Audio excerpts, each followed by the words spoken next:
যাই হোক, গয়নাগাটিগুলো যে আমি কিনেছি আর সুমনদাকে যে ডেকেছি এটার জন্য আমি খুব আপ্লুত। কারণ আমার পক্ষে বেনারসি পরা ট্যাকেল করতে পারবো, পড়তে পারবো না, দাঁড় ধরতে হবে একটু, কারণ এক সাইজ ছোট। এক ঠিকানায় আপনারা দুটোই পাবেন, মেকআপ আর্টিস্ট আর শাড়ি। বুঝতে পারছেন? ও তোমার, আরে ও ভালো, ও তোমার প্রমোশন করছে। প্রমোশন কেটে দিয়ে যাব আমি, যে আছি একটা ব্যক্তি, আমাকে না টেক কেয়ার করলে আমিও প্রমোশন কেটে দিয়ে যাবো। ব্যাক স্টোরিটা একটু দেখিয়ে দাও, ফোনটা একটু ঘুরিয়ে দাও।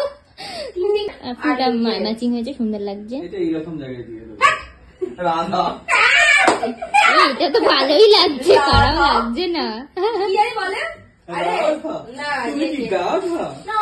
এটা একটু মাথায় ফুলটা দিয়ে একটু ওই ফুলসজ্জা লুক লাগছে।